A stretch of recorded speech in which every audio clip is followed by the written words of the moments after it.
चलो चलिए अब हम देखते हैं ऑब्ट्यूज एंगल। हमने देखा एक्यूट एंगल क्या होता है, जो 90 से कम होता है। ऑब्ट्यूज कौन होता है, जो 90 से ज्यादा होता है। एक्यूट कौन था, जो 0 और 90 के बीच में हो। Right, this is for 90 and this is for 0। 90 और 0 के बीच में जितने भी एंगल्स थे वो सारे थे एक्यूट। अब ऑब्ट्यूज कौन है, जो 90 और 180 के बीच में है। क्लियर, देखिए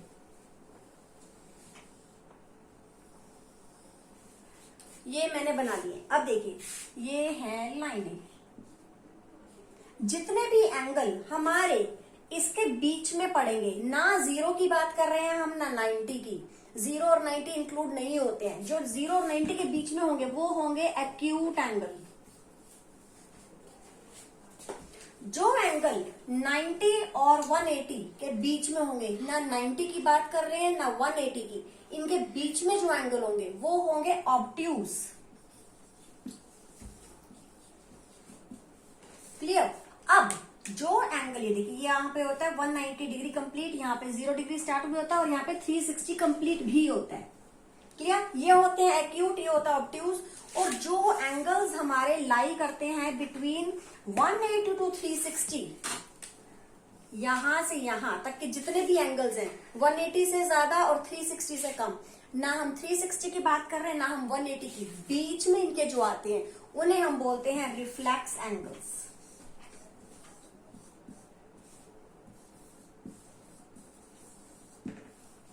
क्लियर। आप ये डायग्राम अपने माइंड में रखिए, सब कुछ सिंपल है, फिर आपके लिए एक्यूट ऑब्ट्यूज कुछ भी मुश्किल नहीं होगा। क्लियर।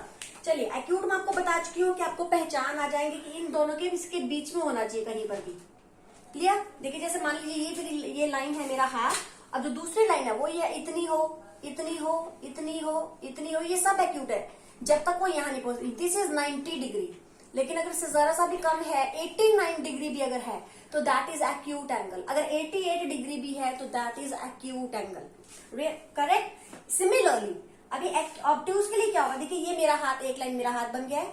अब ये तो है 90 डिग्री, लेकिन अगर इससे जरा सा भी ज्यादा है, यानी कि 91 भी है अगर, तो दैट इज ऑब्ट्यूज एंगल। यहाँ पर देखिए ये है और ये है 90। अब इससे जरा सा आगे मैंने बढ़ा दिया, अब देखिए 90 से ज्यादा आगे जा चुका है मेरा हाथ। राइट, अब ये कौन हो गया है, परहैप्स 95 डिग्री, तो ये कौन है, दिस इज ऑब्ट्यूज एंगल। और मैंने बढ़ा दिया और ये शायद 100 हो गया है। ये एंगल जब तक यहां नहीं पहुंच जाता 180, उससे पहले जितने भी एंगल्स हैं वो सारे ऑब्ट्यूज हैं। क्लियर। चलिए मैं आपको पिक्चर से भी दिखाती हूं।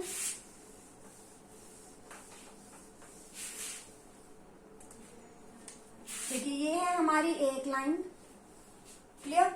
अब हमारा मैं 90 डिग्री एंगल को डॉटेड करके दिखाती हूं आपको। ये है 90 डिग्री। क्लियर। लेकिन हम बना रहे हैं ऑब्ट्यूज, तो ये 90 से ज्यादा होगा।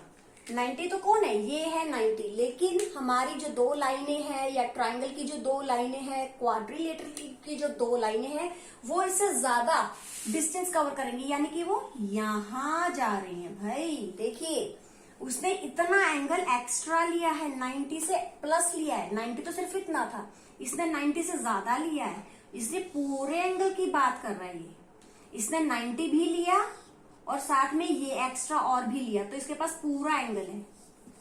तो this is obtuse angle. Right. Similarly देखिए ये है आपका एक एंगल, ये आपका 90 डिग्री है। अगर ये यहां भी है तो this is again obtuse, because ये 90 से ज्यादा है। ये है 90 लेकिन इसके पास इतना है, ये 90 से ज्यादा है। अब ये देखिए, अब अगर ये है, ये हमारा 180 की लाइन है, ये तो दिख ही रहा है क्लियरली कि ये 90 से बड़ा है, ये 180 से छोटा भी है, बिकॉज ये स्ट्रेट लाइन नहीं है, स्ट्रेट लाइन से ऊपर है। तो this is again obtuse angle. Okay. अभी देखिए, अब हमने जो ऑब्ट्यूज एंगल्स बनाए हैं, अब इन्हीं को हम ट्राइंगल में चेंज कर देते हैं।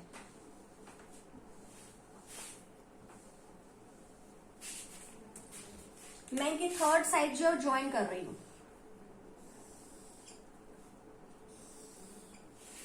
देखिए अब इनके अंदर ये एंगल क्या है, ऑब्ट्यूज। ये एंगल ऑब्ट्यूज है।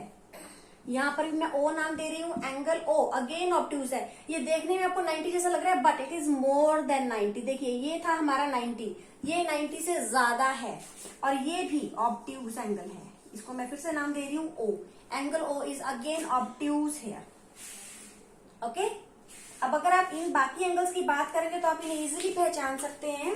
देखिए एक ट्रायंगल के अंदर एक ही ऑब्ट्यूज हो सकता है, उससे ज्यादा ऑब्ट्यूज नहीं हो सकता है। अगर एक ट्रायंगल के अंदर एक ऑब्ट्यूज है तो बाकी जो दो ट्रायंगल्स होंगे उनको एक्यूट होना ही पड़ेगा, उनके पास कोई ऑप्शन नहीं होगी। अगर आपको ये पता लग जाए कि एक ट्रायंगल के अंदर एक एंगल ऑब्ट्यूज है तो आप आंखें बंद करके ये कह सकते हैं कि बाकी दोनों एंगल्स एक्यूट ही हैं। ओके, अब देखिए ये जो A है यहाँ B है, इसको भी मैं A नाम देती हूँ, इसको भी B दे देती हूँ, इसको भी A और इसको भी B। ये तीनों फिगर, तीनों ट्रायंगल्स के अंदर एंगल A एंगल B सभी तीनों के तीनों में एंगल A और एंगल B तीनों ही एक्यूट हैं बिकॉज उनके अंदर ऑलरेडी एक एक ऑब्ट्यूज एंगल आ चुका है। क्लियर?